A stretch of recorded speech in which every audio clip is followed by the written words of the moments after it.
All right, everybody, welcome back. It is the Eric and Tom Show, and we were back with Season 4, Episode 7, how to get our baking pan ready to go for our cutting board. So you only need a few things. Notice, we still have the wood sitting over here. Notice it's standing up. We are wanting both of these sides while we're sitting here doing nothing to breathe evenly.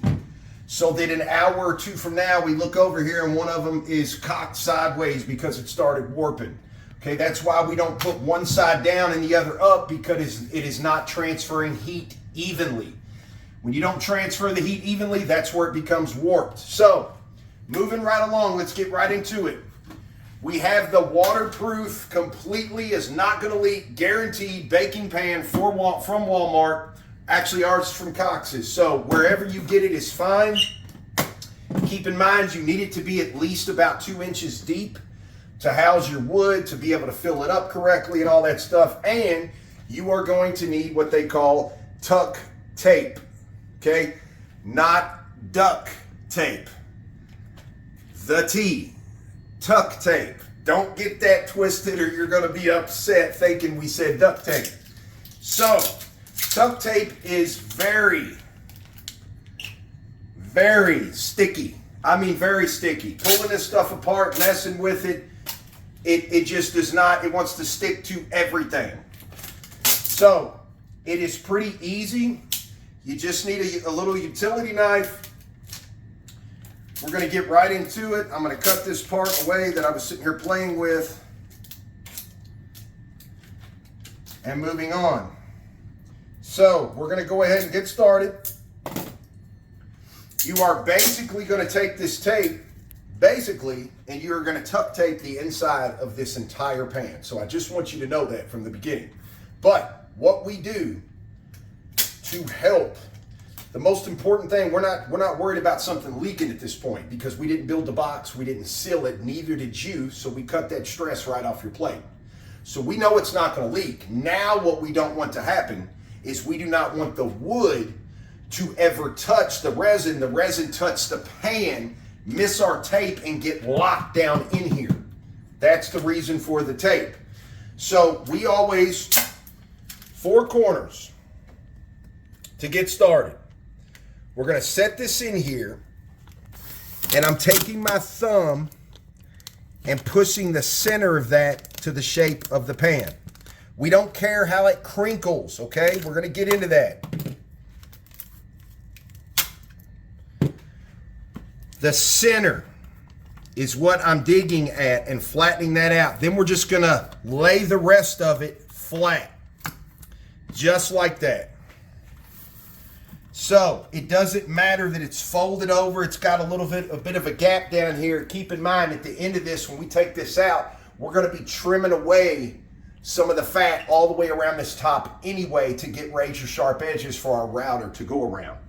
So we do this to double up on the corners, because that is the weakest link when you build one of where it's going to leak, and it's the weakest link where it's actually going to grab the resin, the wood, and actually try to lock it to your mold. So do all 4 corners the same way. Right there in the center, use the thumb, push into it, fold that over, and get all that excess space out. Let all the bunching up on the sides, then you can just take those and push them out at that point. If you don't push in the center to the shape of the pan and put some pressure in it, you're going to have air back there. If air's back there, then resin can get back there. That's the whole point of that. Look, I ain't kidding you. This tuck tape is sticky. So look, best way to cut it, right at the halfway, make that little slit, and then it just peels right off for you at that point. You can just fold this down. So we're going to get these other 2 corners done just like that, and then we're going to bring you right back and finish out taping the rest of this so that we can move on with the wood. All right, so look, we've already done one side for you. Okay, this is how it's going to look. We left this side on purpose here. That's how it's going to look. We left this side on purpose so we can show you how we did that. Your first piece, once you have these 2, these are your 2 safety ears, as we call them. This is going to keep you safe right there in the curve. That's why we put them down. So take your next one, set it right here on the halfway mark and right here on the back wall. You're going to take your knife right here past it, and that halfway mark, just like I showed you, hold that, pull your tape off. Now, first thing you want to do is start right here in the center and push down. Then we're going to keep pushing that. We don't care about this part right here. We're going to let this relax. Push it down inside. That way we're getting all that air out from behind. Just like that. Then, take this piece out here, cut it right in the center of that corner so you can fold this over, and then you can fold this over. We're going to press that down and just go ahead and wrap that back there. That gets that piece completely flat as we can get it. Don't worry if there's a few imperfections in your tape. All that's going to come out later in the finish. We're not worried about that. We're just trying to keep our product from getting locked in here. The second piece and last piece you're going to do is pretty simple. We're going to hold it right here to the inside edge and sit it right here on that corner. Then we're going to make our cut right there, because now that's going to bridge that gap. We are then going to loosely set this right in the middle part where it's supposed to be, right there. Now look, start at the bottom of the pan and push to the wall. Bottom of the pan and push. You're going to hear all that tape cracking because we are pushing that back wall. There you go. And we're getting all that air so it takes the shape of the pan. Then we're going to come in the center part and flatten everything, turns and all. Then last but not least, you'll fix your upper sidewall. And that's that. That's exactly how you do your two sides. Those two sides are ready to go. Now it becomes even simpler because now we're away from all the curves. Now we're going to overlap. We're going to take our first one and overlap right there. Send it on down with my thumb. We're going to press out anything in that corner, and then as straight as we can get it,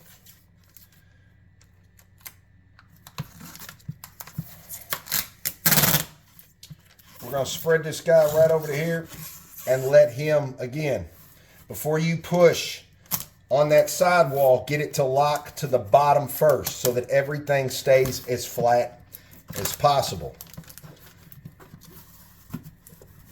Okay, seems simple enough. Then take your tape over here, cut that guy off. Boom. The further you get away from that edge, the easier it becomes. Okay, you can do it another way, just like this. Overlap, overlap. So you know we got plenty over there, we got plenty over here. I'm just not trying to waste a bunch of tuck tape. You could take, while that side's holding itself still, you could set this down right in here to overlap that next one. Push in, keep it off the sidewall. Push in right there, make that crease. Then run it up and over. Take this one up, walk it across just like that, and dig it with pulling this back right into the sidewall. Run it up the sidewall and bing. So, already we are out this far. We're going to go ahead and keep on. Right where these pieces overlap, just make sure they're pushed in tight. That's it. So we're going to dress up the rest of this pan and bring you right back and show you. We're going to drop the wood in. All right, so look, we've got everything ready to go. Look, all we've done, take you a couple little scrap 2x4 pieces. This is red tuck tape, just so you know. Look, right there. Tuck tape, not duct tape. Somebody will get that twisted, Tom. Look, so we already got these ready to go. These are just 2x4s. We wrapped them in the tuck tape so that when we set this up on here like this, we're going to bring it like right here to the edge. And then we're going to use our clamps. And we are going to clamp this guy right down. Bam. Just like that. So that the wood, when we fill this up, the wood does not start floating, okay, if you don't clamp these down. And please don't make the mistake of clamping your clamps right to the wood, because anything that runs up over this edge, it gets onto the surface, we can plane that out. But if it locks to your clamp, then your clamp's kind of stuck and ruined at that point. So we are done with this portion. Before we close out the video, we're going to go ahead, sneak peek, and we're going to let you know what we're doing. The color scheme that is picked out for this guy. We have metallic copper, first choice, followed by a mix of red copper, followed by, this is copper infusion. This is really cool, from Epoxy, another choice of ingredients that we get from here or there. So we got 3 different coppers, all metallic. We are going to hit that with a gold glitter and a little bit of blue glitter, followed by the isopropyl. Check this out. Look at that guy. So that's the isopropyl that we're going to use. That is actually copper infusion. So that really cool top we did with the flames and all that, that is exactly how we went about it. Just different mixes, different ratios of the pigment. So with that being said, we're going to go ahead and close this out. We are ready to bring you back for season 4, episode, I believe it's going to be 8. Season 4, episode 8 is going to be the mixing, the pouring, and all this brought together to make our design in here. So as usual, thanks for tuning in. If you're seeing this, jump right on our page, follow right along, and then you can go on to the actual mixing part. We're going to have that out later on today, so be looking for it. We'll see y'all back for the next one.